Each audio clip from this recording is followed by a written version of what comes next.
সাংসদ গৌৰৱ গগৈৰ সন্তান আৰু পত্নীয়ে কি ধৰ্ম গ্ৰহণ কৰিব, কি ভাষাত কথা পাতিব, সেই বিষয়ে আমি আলোচনা নকৰোঁ। কাৰণ ভাৰতৰ সংবিধানে প্ৰতিগৰাকী নাগৰিকক নিজৰ পচন্দ অনুসৰি ধৰ্ম উপাসনা কৰাৰ অধিকাৰ দিছে। লগতে আপুনি কি ভাষাত কথা পাতিব সেয়া আপোনাৰ নিজৰ কথা।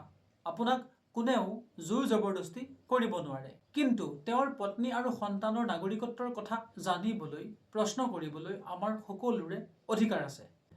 ইমান দিনে গৌৰৱ গগৈৰ পত্নী আৰু সন্তানৰ নাগৰিকত্বৰ ধাৰণাটো প্ৰশ্নবোধক হৈ আছিল। কিন্তু দিল্লীৰ ৰিজিয়নেল পাছপোৰ্ট কাৰ্যালয়ত যিখন চাৰেণ্ডাৰ চাৰ্টিফিকেট দাখিল কৰা হৈছিল, সেইখনে কিন্তু সকলো কথা উদঙাই দিছে। তাত স্পষ্টভাৱে উল্লেখ আছিল যে পাছপোৰ্ট চাৰেণ্ডাৰ কৰাৰ মুখ্য কাৰণ হৈছে আন এখন দেশৰ নাগৰিকত্ব গ্ৰহণ কৰা, acquisition of citizenship of another country. এই আবেদনখন পিতৃ মাতৃৰ দ্বাৰা দাখিল কৰা হৈছিল। যেতিয়া কোনো ব্যক্তিয়ে ভাৰতীয় পাছপোৰ্ট চাৰেণ্ডাৰ কৰে, তেতিয়া তেওঁ যিখন দেশৰ নাগৰিকত্ব গ্ৰহণ কৰিছে, সেই দেশৰ নাগৰিকত্বৰ প্ৰমাণপত্ৰ চিটিজেনশ্বিপ চাৰ্টিফিকেট দাখিল কৰাটো বাধ্যতামূলক। এই প্ৰমাণপত্ৰ নোহোৱাকৈ পাছপোৰ্ট চাৰেণ্ডাৰ কৰাৰ বাবে আবেদন কৰিব নোৱাৰি। ইয়াৰ কাৰণ হৈছে ভাৰতীয় সংবিধানত দ্বৈত নাগৰিকত্বৰ কোনো ব্যৱস্থা নাই। আনফালে আমেৰিকা অথবা ব্ৰিটেইনত দ্বৈত নাগৰিকত্বৰ ব্যৱস্থা থকাৰ বাবে এজন আমেৰিকান নাগৰিকে নিজৰ আমেৰিকান নাগৰিকত্ব বাতিল নকৰাকৈ আন এখন দেশৰ নাগৰিকত্ব গ্ৰহণ কৰিব পাৰে।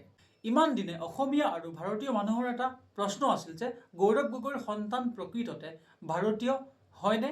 কিন্তু মুখ্যমন্ত্ৰীয়ে ফাদিল কৰা যিখন চাৰেণ্ডাৰ চাৰ্টিফিকেট, সেইখনে প্ৰমাণ কৰিলে যে আচলতে গৌৰৱ গগৈৰ সন্তানৰ নাগৰিকত্ব কি।